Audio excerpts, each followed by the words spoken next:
But yeah, obviously these smaller tournaments have much better payoff to them. I went 2-4 yesterday in Vintage with some pretty unfortunate matchups and draws. And I still got my entry back because I ended up somewhere in the top 32. So yeah, those super small tournaments have like insane EV. And here you actually have to do well, but we're trying to do that regardless. Okay, so round 1 coming up. We are playing red-white Monarch again. Changed the deck list a tiny amount. I actually added a 20-second land to it with a cycling land, and I hope that doesn't lead to me flooding out too much throughout the tournaments. Wow. Darkest Mage rematch in round 1 right away. This hand looks very solid, but this is Tireless Tribe again. And MJ, Michael Jacob, has been innovating on this archetype a bunch and has added like a pretty crazy sideboard to it. I think he has like a 15 card sideboard against Delver, where he boards out I think pretty much all of his combo, but I know he has like a transformational sideboard. I'll put this on screen for a while. This is him announcing how great his deck list was and that he like never lost like a bunch of Serrated Arrows, Spire Golem as a blocker, then these. So against Blue-Red Delver, I think he's bringing in like all 15 or maybe like 14 of these. Ghostly Flicker to reset the Serrated Arrows, Stormbound Geist as blockers, some value cards, and even like a land in the sideboard, so you can have like a higher curve. Otherwise, without this extra bounced land, it's pretty unrealistic to cast all of these 4-drops. And then I think he's taking out most of the combo aspects of the deck. Not certain what the exact sideboard plan is, but yeah, he's innovating on this with like a transformational sideboard. And this is also a matchup where transforming into a more controlling build of his deck might be viable, but I'm not certain if he's planning to do that or not. So Secluded Step already something I would be interested in cycling. And yeah, I guess this is a decent turn to do it rather than keep up Bolt. There's not really anything I would want to Bolt at the moment. Like their creature that they add to the board would be either Augur of Bolas, which I'm not at all interested in contesting with the Lightning Bolt in this matchup.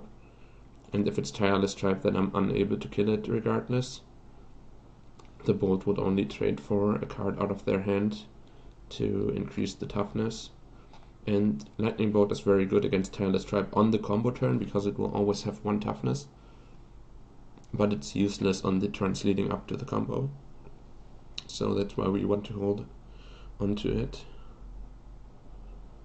But yeah, it's still not the strongest hand ever.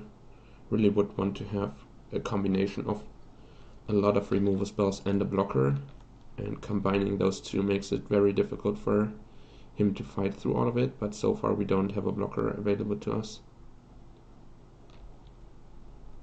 Yo Matrix. Okay, so he did not fetch up the white source, which, I mean, he does need double blue regardless, so that doesn't really tell us much, but I assume that means he has access to white mana already.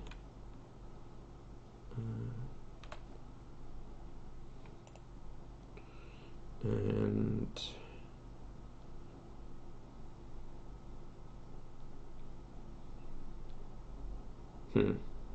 doesn't feel like I already need Prophetic Prism at the moment. I think getting this onto the board is slightly better. Might buy me some time to develop my mana, so I don't necessarily have to pick a fight over the Tireless Tribe right away. Okay, so this looks like Ash Barrens. Like Brainstorm into Ash Barrens, get the planes, and then cast Tireless Tribe.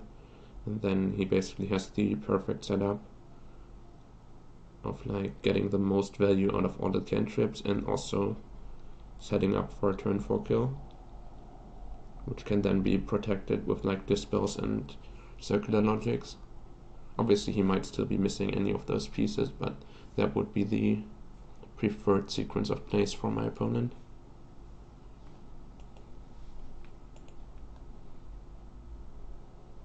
Okay, second island, not really what you want, though the Augur of Bolas also clears the top of the library, so that even if you put back some cards that you don't want, you guarantee a hit off of the Augur and then get to shuffle, and like not actually shuffle, but put to the bottom of your library one of the cards that you don't want, like a fourth island, for example. And they took Gitaxian Probe.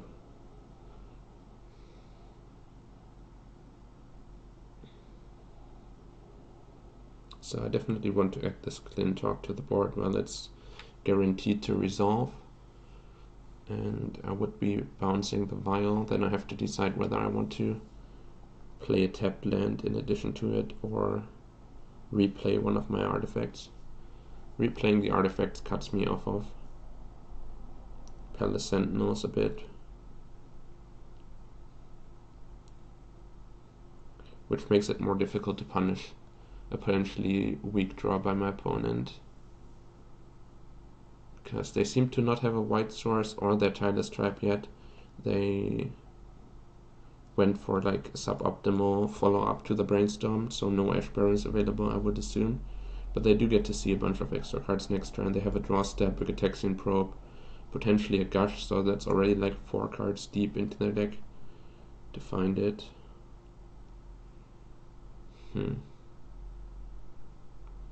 Yeah, probably it's better to just keep cycling and find a second bolt or something of that sort, so that I'm really overloading their answers.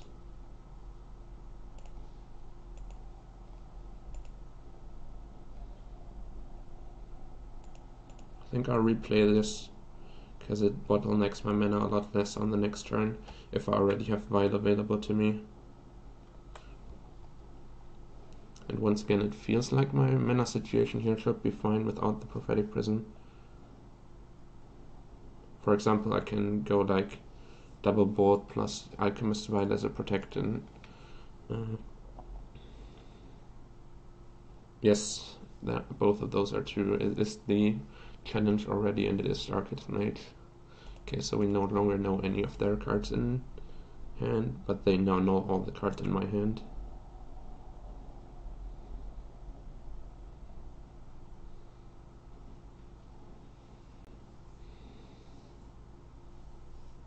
I guess I can say he knows all the cards in my hand, because we are aware of the gender of our opponent.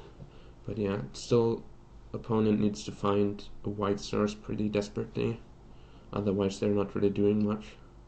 They had a ton of opportunities to shape their, I still say they, he had a lot of opportunities to shape his hand here, find all the protection that is necessary, as well as both of the combo pieces, which are inside out to enable the kill, and then a Shadow Rift is pretty much necessary every time, because I will provide blockers and then they need to get the creature through.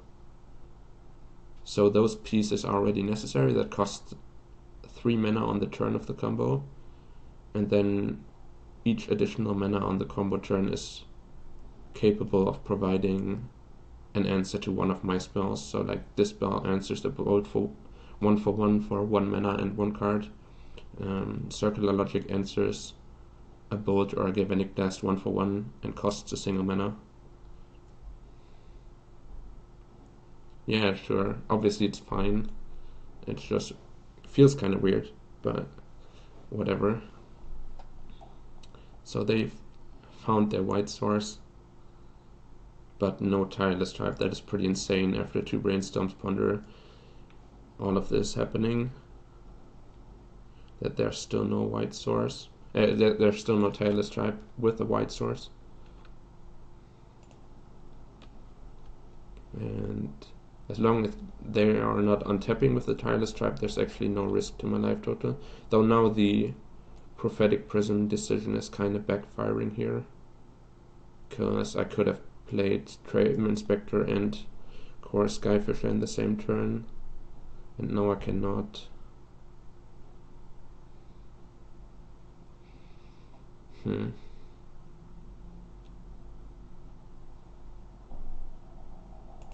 think I actually prefer Prison Thraben Inspector then. I mean, I'm putting less pressure on my opponent. But it's really important for me. Thank you, the good luck here, Shamrock. Oh yeah, it's like, or was it yesterday or today? Like the Irish, like St. Patrick's Day. Inspector Prism seems fine. Yeah, I want to find like a second bolt because that makes it even more difficult for opponent to fight through my disruption once they actually do find a combo. Okay, so more augurs. Okay, and they have an island in hand that we know about. The plains is already in play. It was yesterday, yeah. Guess then Kenziki is a little bit late with the Shamrock Shear. Okay, Dizzy Spell allows them to finally find their Childless Tribe, but they can only play it onto the board next turn, so still very slow setup. But I guess with the 7-card hand full of cards that they sculpted their hand for so long that it's very dangerous for me. Though I guess Alchemist Vial is something that they have a hard time protecting against. Thank you with the Salt Shaker here.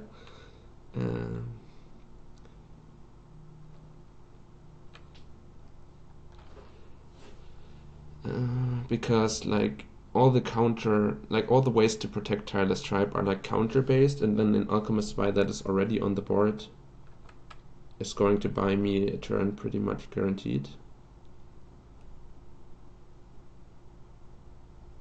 So I think I want to Monarch it up. This turn there's still no threat to my life total. Guess the threat is that they can give Shadow to one of the augurs and steal the Monarch, but then I'm still stealing it back in the air, so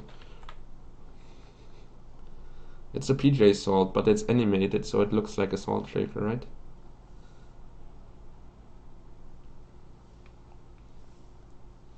Like on my side it keeps going up and down, this little emoticon. Oh yeah, they do steal the Monarch, but as I said, I think I'm fine with that. If we keep stealing it back and forth and they spend a Shadow Rift on that, not sure.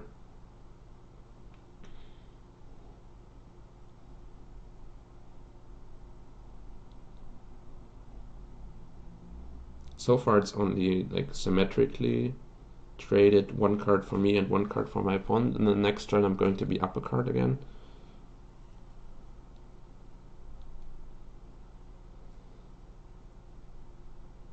Ninja? What the hell is this?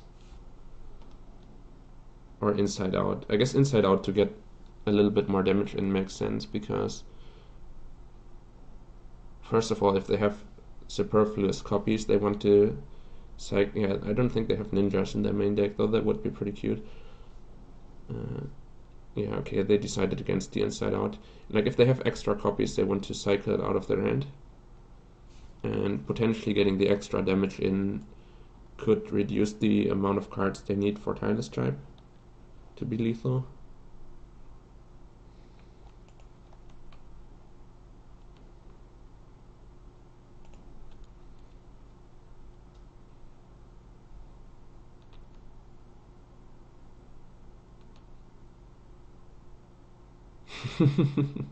Fierce Commander, man.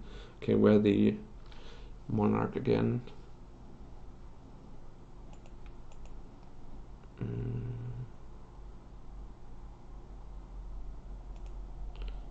think they want to counter this if possible.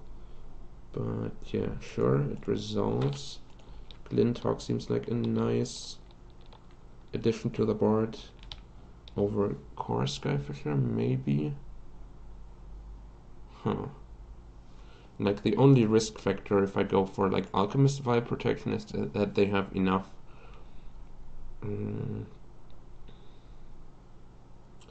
enough Apostles' Blessings to fight through it, otherwise I don't think there's much of a threat.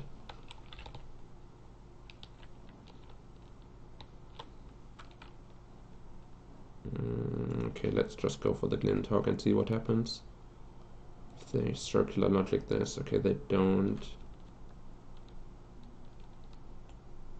Then I think I want the vials on the board now.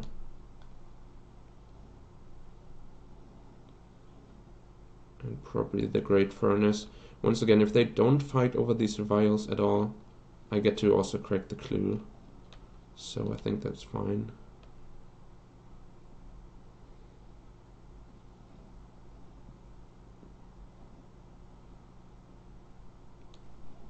They likely cycle their inside out on my creature now at end of turn. You timed out and you won. Glorious victory. Honorable, glorious victory. Good job.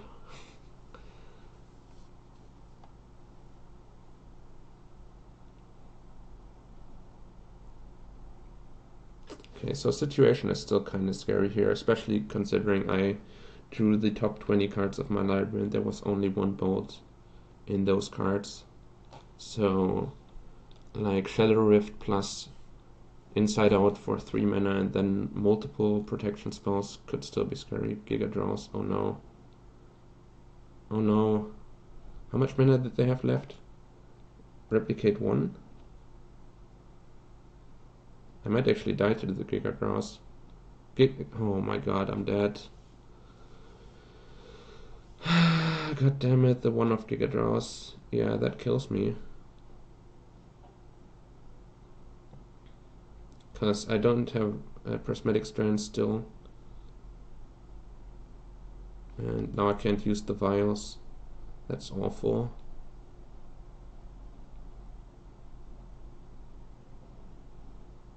Yeah, I'm just super mega dead. Wait, actually, I can crack the clue and try to find Prismatic Strands and discard it to hand size. Because I'm at 8 cards then. God damn it. Well, no discarding to hand size. Then I guess I'll bolt to reduce their hand size. Then they can... But yeah, I think I'm dead here like 99.9% of the time. Wait, what? Oh yeah, they're just discarding it to... I was like, wait, they can't cast this, but no, obviously they don't need to cast it. Well, that's very unfortunate. Not sure if I should have played around that in any way, like the... keep more mana open for... Yeah, I guess I'm supposed to keep 4 mana open instead of 3, because then I have 1 left over for vials in any case. Because they could only Giga Draws for exactly 3, so that was kind of a punt. Yeah, looks like I'm dead. Unfortunate.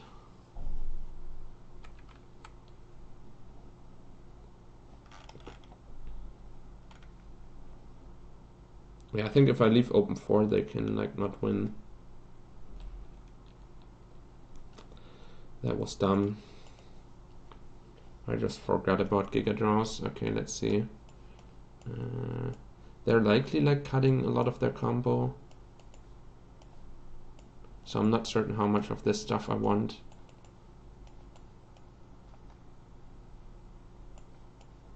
These Betis creatures seem kind of irrelevant. Though like Pyroblast still going to be great against their transformational plan of having like Stormbound Geists and their own Palace Sentinels and all that stuff. But then maybe Electricities are not great. Like they only help against not getting combo killed too early. But I assume the combo is like the first thing you cut down on, unless my opponent evaluates the matchup in a way where they still value early combo attempts and don't bring in all of their transformation. Because even with the transformation, it's still pretty difficult for them to combo through what I'm doing.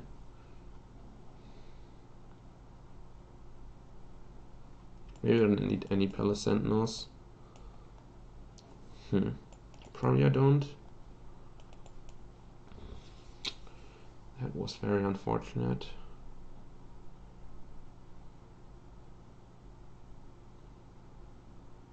Because I think in like the blue-white mid-range against red-white mid-range matchup I should be favored still. And the Palace Sentinels don't really help me lock up the combo game. What should I have done that last turn? What did I do? played Glinthawk and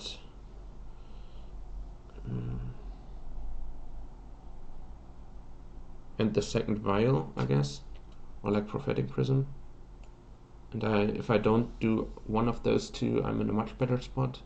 No, they can still tap my Vials with the Giga Draws. So I guess I was always in trouble against Giga Draws if they have all the protection that they need and Giga Draws, because I didn't find like a second bolt. Drew through 20 cards of my library and never found an additional burn spell, and the Journey to Nowhere was like the top card of my library, so like a little bit too late, though opponents still had Circular Logic available, so I think I was just always losing that game. Like not playing Palace Sentinels might have helped me, so that I spent that turn on like Vial plus Skyfisher or something. And then on the turn where they Giga draws me, I keep a lot more mana open as well as a Vial. But then I also end up with fewer cards. I think digging towards more burn spells was the right thing to do. So now I hope my opponent goes overboard with Transformation. Sounds pretty medium. I mean, it does all the proactive things I want to be doing, but it doesn't really disrupt my opponent anyway. I think I'm keeping it, but I could end up just dying to a combo really quickly if I keep playing like bounce lands and I don't have Pyroblast, don't have Gold. I mean, my deck is full of those. But yeah, my current hand doesn't really interact all that much. Only requires opponent to have Shadow Rift to get through blockers.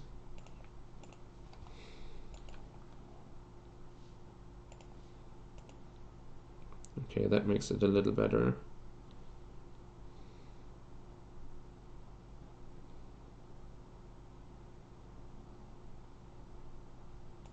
Also makes it closer between what I want to do, because I do kind of want to develop this bounce land onto the board, and then I would have to Glinthawk the Clue or something to keep the pressure up. It might actually be okay, because I don't really feel like I'm going to get to sack this Clue anytime soon. Okay, I'm going for this. This is super aggro. If they're just Stormbound guys on turn 3 or something, this line of play might not be great. I would really prefer to find a Pyroblast to deal with both the combo attempts by countering Inside Out and the alternative plans of Stormbound casting me out.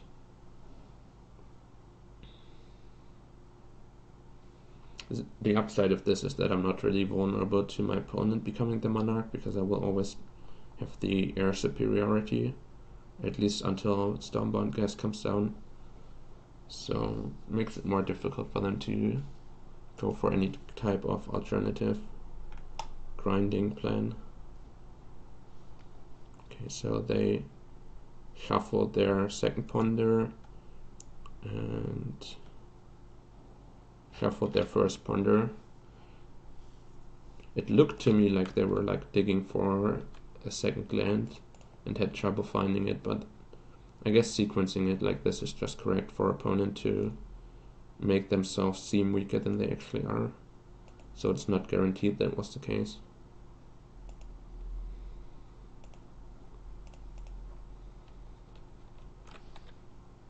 Okay, so pretty strong board here. Ash Barrens, so now all the colors are available, and I hope I don't get hit with the Stormbound Gas, because even though I do have 3 Journey to Nowheres in my deck, I don't currently have one. And the way that I aggressively build my board, I'm not even representing Pyroblast to make my opponent second guess whether they should just run it out or try to protect it with Dispel. Yeah, Spire Golem. Same idea. Slightly less resilient to removal, but same general idea.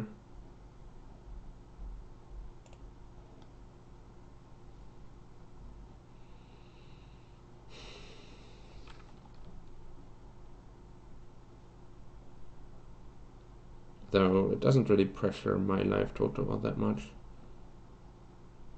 think I'm actually playing the artifact land here, even though it makes my sequencing the following turns worse.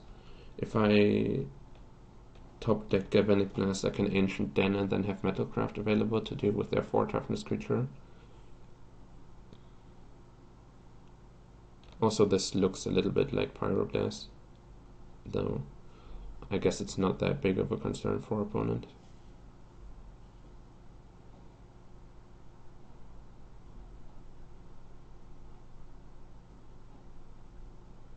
Though I think if they did the full transformation, that's a good thing for me. Though not with my current hand. I'm ridiculously flooded here. And like just a bunch of circular logics countering strong spells is going to be an issue. Like even just countering my Galvanic Blast or Journey to Nowhere or whatever I try to use to deal with the Spiral Golem would end up being a problem. Okay. That's decent. See where that gets me. Okay, I keep flooding.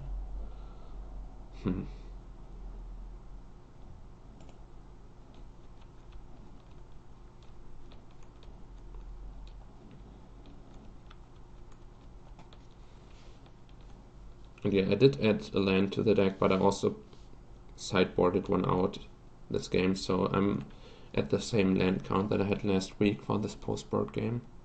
Like I took out the Bojuka Bog, and more of my lands are cycling lands now, so in general I should be more protected against flooding. Though obviously that's still, like there's some variance to all of this regardless.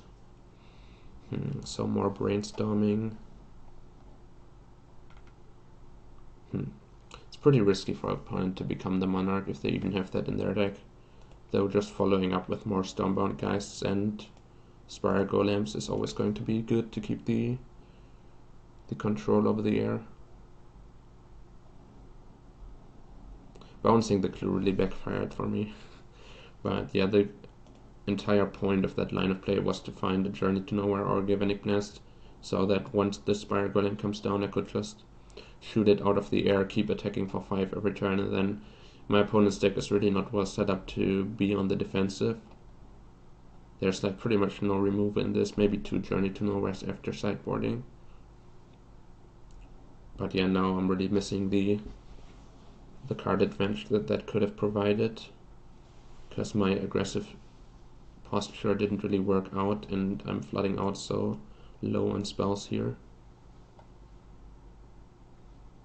Yeah, they get to keep generating card advantage. Thank you.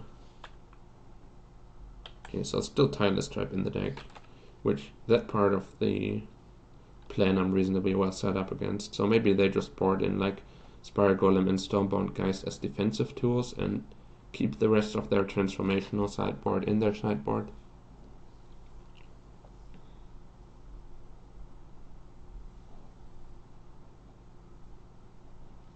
Gosh. Okay, I guess they wanted Circular Logic protection or Dispel protection open for the Tireless Tribe. 3-1.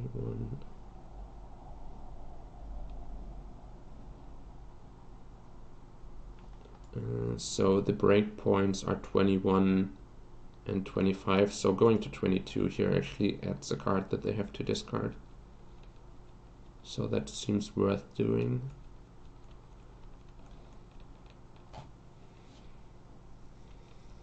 And Gush sets back the resources on the board, the mana available, so I'm under less pressure of getting combo killed. Basically, I'm not afraid at all of this Tireless Tribe at the moment, but I am afraid of just losing the value game to my follow-up creatures getting Circular Logic, and my opponent has drawn more cards than me, so that might backfire actually. Oh, Shadow Rift is in their hand from Augur of Bolas.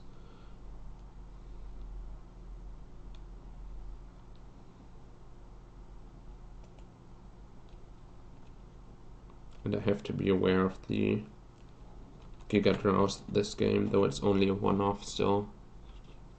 But yeah, that can be trouble if I tap out too low. Shadow Rift my creature, sure.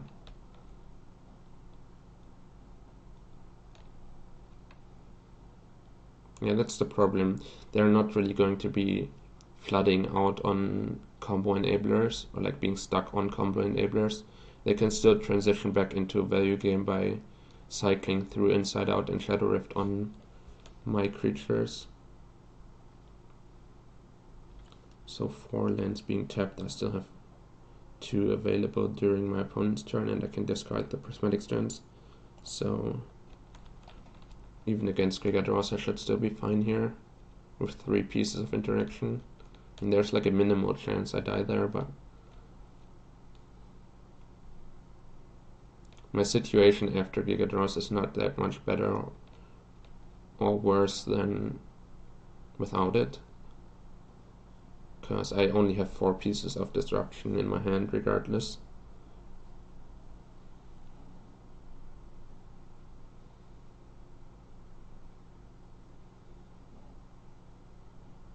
Really not sure how to... I don't think so. They're like even discarding to hand size here and all that. I think I want to Pyro Stormbound Geists or their combo. But yeah, it's a thing to consider to Pyroblast a Gush, but I don't think it's correct when they're already at 7 cards in hand. Feels like it just gets a Pyroblast out of my hand that could otherwise fight against Stormbound Geist, Circular Logic, and combo attempts. That seems wasteful to me. But yeah, not a fan of my current situation. Still feel like it's very difficult for me to die to a combo, but it's pretty easy for me to just get ground, like not the combo in a single turn, but they can like attempt a combo, get resources out of my hand, and then go for a combo again on the following turn. Like they have a million turns to set up, because I'm not putting any pressure. Yeah, Gigadros being surged up. That definitely is dangerous in the long run.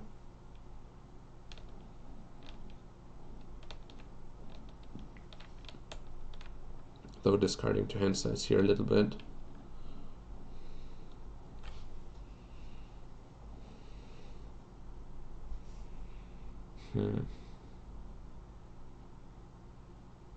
I guess with only Gigadros for 2, this is the turn where I can afford to play a bounce land.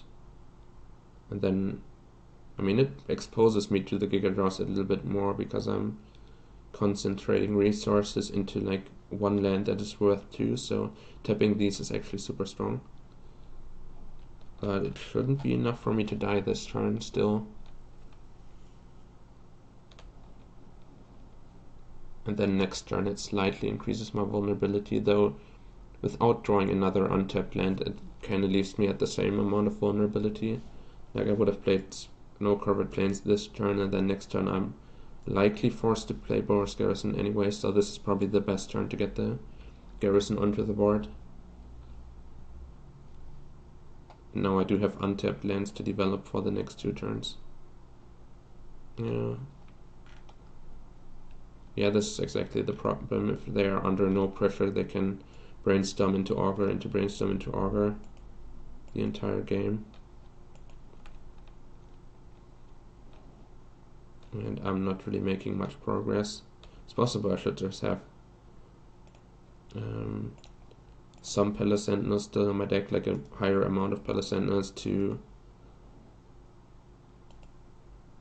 put pressure on them. Otherwise opponent can just sit around and is under no obligation to ever attack until they have a guaranteed kill. And if I'm drawing 2 cards a turn, then they are under much more pressure. The 2/4. I'm not certain. I probably should at some point. But it feels like my hand is currently too weak. If I do that, I just get combo killed.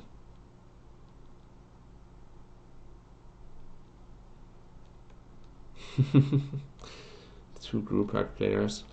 Those rounds just like self-destruct too quickly in our rounds. If there's two group hug players, then like everyone else just finishes the game so quickly because you're accelerated into your late game so rapidly. So usually I don't enjoy those rounds too much, but maybe that's just the other people's fault, like the non-group hug players playing too competitively, or the group hugs deck built too symmetrically instead of picking and choosing who you want to support. If it just supports everyone else, then the round just gets hyper accelerated.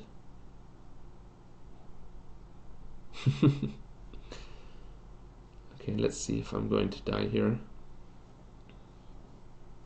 Group hug is basically like, instead of trying to win, you support everyone else, and like you give out mana acceleration to everyone, you give out card draw like Howling Mine effects or something, and some crazy symmetrical effects to see what happens. Basically you're just trying to tinker with the game and see what crazy things you can make happen.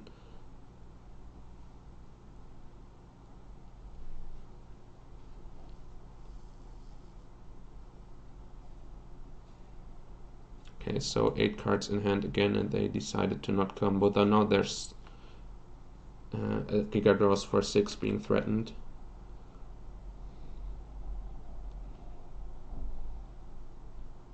Yeah, letting them discard to hand size still seems favorable to me. 1, 2, 3, 4, 5, 6. So I end up with... Wait, no. Damn, I probably should have just cast this Prismatic Strands. Yeah, that was not smart. Well, I guess I can still do that at end of turn when the Giga Draws comes in. Yeah, probably it's not that bad for me.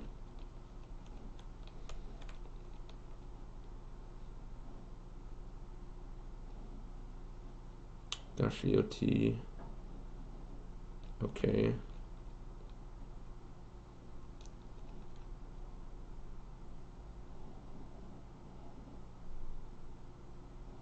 Second tribe, yep. Once again, they're threatened to discard to hand size. They can tap down my creatures with the Giga Draws, because that both protects against blockers and against Prismatic Strands flashback, because I don't have white creatures to flash it back with. But then my mana is attacked a lot less. The Alchemist Vial doesn't actually seem helpful here. I will try to cycle through it on a turn where they don't have 6 blue mana available.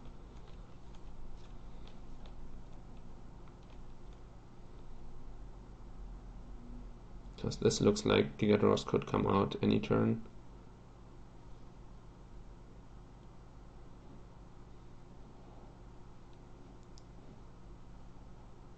Kind of strange seeing Circular Logic and Dispel being discarded to hand size, because that means their hand is pretty much perfect, and that kind of makes me question how much hope for survival I have here. Okay, let's see where they order all these Giga Draws triggers. Okay, so bounce land. Wait, what? Bounce land. I guess they don't want me to Pyroblast one of them to... Oh no, they're still reordering targets. Okay, so... last target. Like, I can theoretically Pyroblast one of these to keep my bounce land untapped, but it seems like a very marginal... Okay, so just targeting these... I think basically these 1, 2, 3, 4, 5, 6. Yeah. And now I can go like, well, I only have 2 red mana left open afterwards. But I can go like double Prismatic Strands just during my turn to make sure I don't die. Then they need Inside Out, Shadow Rift, counter for my Prismatic Strands, counter for my Prismatic Strands, counter for my Pyroblast, counter for my Galvanic Blast, basically. And they still need to discard cards. Circular Logic does like both. It's a counter and, well, like a counter and a way to pump the tribe. But I think it's difficult for them to get enough hand size there. Okay, I think I'm just casting both.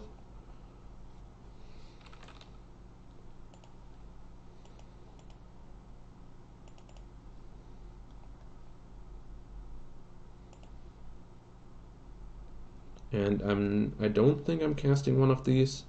Like, theoretically I can get some cards out of their hand that way, but it feels like untapping with these is still superior. Otherwise they can just like pass the turn. Like they can try to attempt a combo, I fight over it and win, and then I untap but I have nothing left. So I think spewing one of these off to trade for a random card in their hand is not that great. Or especially if I'd like Galvanic Blast something and they just let their tribe die, and instead of discarding something, that just doesn't help me much. Deep analysis. Yeah. I definitely could die here. Though, well, maybe not with 4 pieces of interaction. Sure. Well, they could have 4 pieces of interaction also, and then I die. Well, no, they can only have 3. Because they only have 3 blue mana available, so I guess I shouldn't be dying. With 2 bolts and 2 prismatic strands. And the amount of cards required for them to kill me.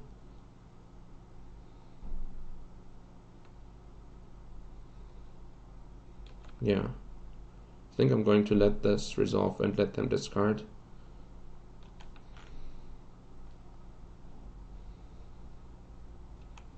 Because I'm at 23, so they still need to discard 6 cards. So 13. 13 me. Interesting.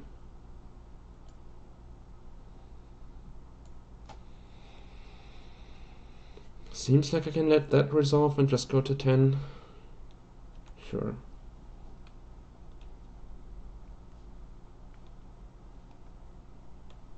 Because I'm not too afraid of being at 10 if I get to untap then and their Giga Draws is gone.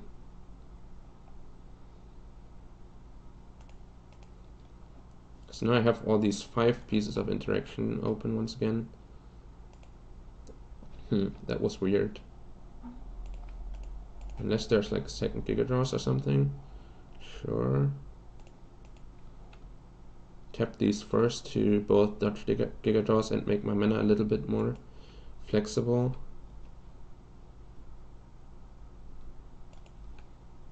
Yeah, not sure I should be worried about going to 10. Like, they have to go for a second combo attempt, but then like that costs them both of the combo enablers again. And if I'm fighting over this on their turn, they can just use circular logic to counter my stuff and then simultaneously pump the tribe. Now they need to fully enable a combo again from scratch.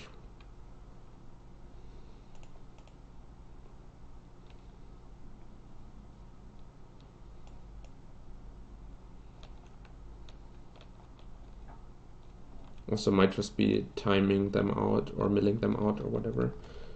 How many inside outs are there left? Like all 3. Okay, and how many Shadow Rifts? 2 are in the graveyard, so 2 more Shadow Rifts. How many Dispels? They discarded 1 to hand size. Okay, so yeah, they figured they can't win through this. That was a very interesting game. Pretty strange. They're still trying to combo me, but using Spire Golem and potentially Stormbound Geist, though I didn't see one, as defensive tools. I think if that's the case, I might want these as well. And then maybe some number of Palace Sentinels, though the downside is the Palace Sentinels Monarch can always get stolen. That's true, Donut K. That is true. You can never miss a land drop with double bounce land. Their plan seemed pretty weak to Standard Bearer. Also, because I didn't see any gut shots or or so. Shaman, yeah, Shaman is pretty great. Maybe I should just have Shaman. Yeah, especially because it, yeah, permanent based hate seems pretty great because they can't Giga Draws the Shaman down. Yeah, actually I really like that idea. Serrated Arrow is like a similar idea. But then I'm not certain how many Palace Sentinels I can really justify. Because having 0, it felt like opponent just has infinite time to set up. But it's difficult to fit them in. I think like 2 would be nice to have. Though I guess I'm on the draw now. So dying is even more of a concern than it previously was. Can cut like all the Glintalks or all the Sky. Well, that also takes out card advantage and gives me less blockers in the early game. But like Glintalks seem pretty awful against the Spire Golem Stormbound Geist plan. Okay, maybe just 1. This is not very scientific. I do need some early white creatures for the Prismatic Strands enabling as well. Like 2 would be my ideal number, I feel.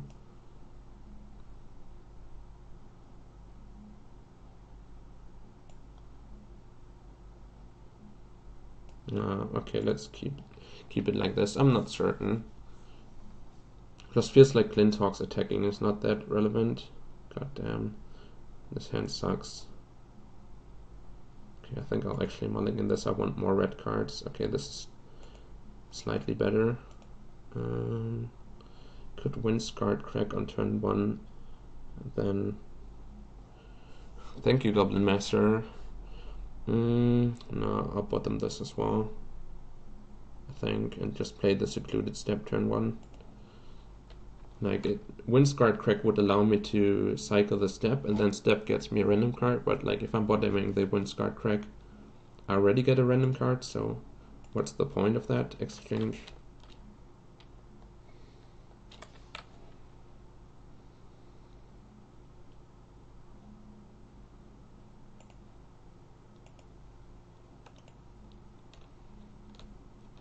Okay, double Island after Ponder, Inside Out. Sure. I think I want my Pyroblast still to counter Stormbound Geist here. Yeah, exactly. Do I? Yeah, I think it's strong enough for me to want to deal with this. I mean, it makes me slightly more vulnerable to combo, but simultaneously, like, I'm putting more pressure on my opponent. I'm not giving them like a backup plan. It feels okay. Sure. That also feels okay, because they're not influencing the board at all. And I get to beat them down. Flashing this back, it's very mana efficient, but it's also pretty painful.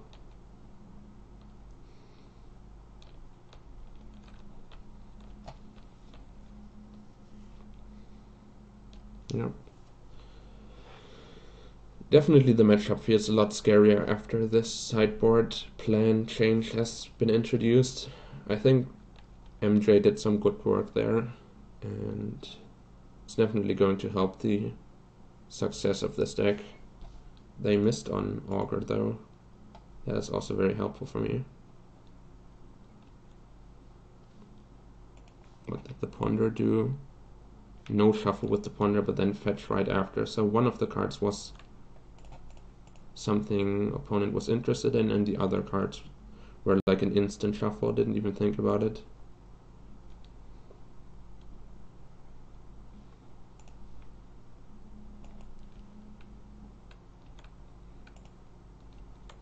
So let's get our damage in. Actually do have a significant amount of burn in hand already.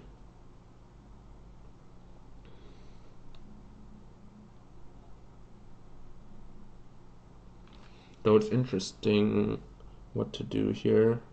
Like, I do want to play this Sky Fisher for sure, but then I can either bounce a land and replay it, I can bounce the Thraben Inspector and replay it, and then I can... Or I can like bounce the Secluded Step. And if I bounce a land and replay it, I could bounce either the Windscarred Crag or the like something that comes into play untapped. Windscarred Crag gives me like an extra life, and the extra life makes it so they need an like going from 21 to 22 makes it so they need one more card for that combo. So there's some value to that. Also I get to Crag Clue, but I'm not generating like extra value. While Core Skyfisher bounce Thraben Inspector generates me a clue, but I'm so much further away from ever sacrificing these. And the most aggro line of play is like Skyfisher and Glinthawk, and I bounce the clue or something. Very interesting, very interesting.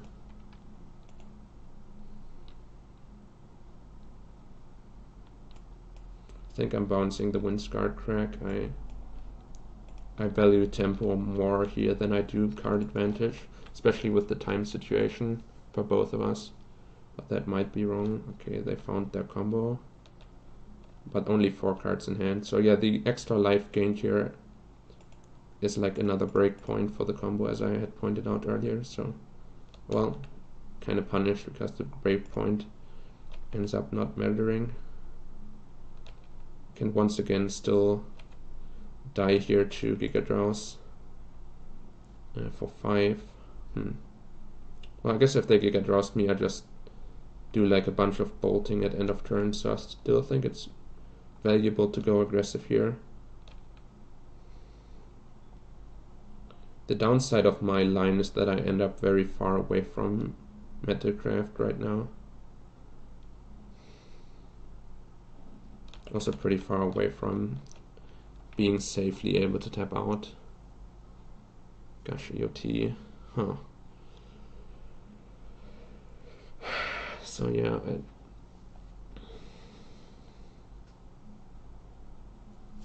I think this one I'm actually Pyroblasting. I think. Yeah, I think so. Because it's very difficult for them to assemble all the pieces without card advantage, but it's still pretty close. They still have deep analysis, but that gets them further into burn range. Scary. Definitely scary. Yeah, there's the deep anal. But yeah, 2 turn clock in the air for me as well. Really would love to just find a Prismatic Strands here. I think then it's locked up. Okay, no. Attack makes sense if they don't have the combo yet and they know they can't protect the combo this turn. Next turn is the one where it's really scary.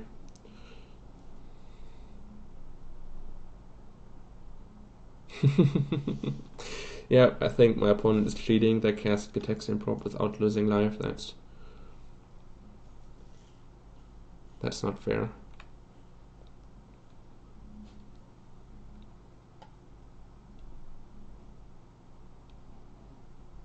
Stonebound guys. So they go to, if I attack with both, they go to 6.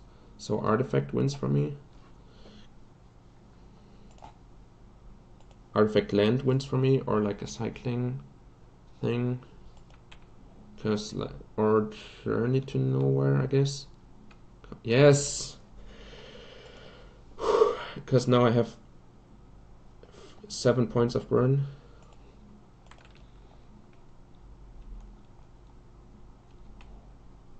And there was the artifact land as well. Nice. Yeah, or bold, of course. Like extra burn, Journey to remove this, or an artifact to get Metalcraft. Wow, that was a tight match. Still feel like I'm advantaged in this matchup, but it felt super scary. And MJ definitely has a good grasp of the deck and the matchup. Yeah, I felt like it was going to end without time regardless. Like, either I die next turn to the combo or I burn him out here or something. Wow.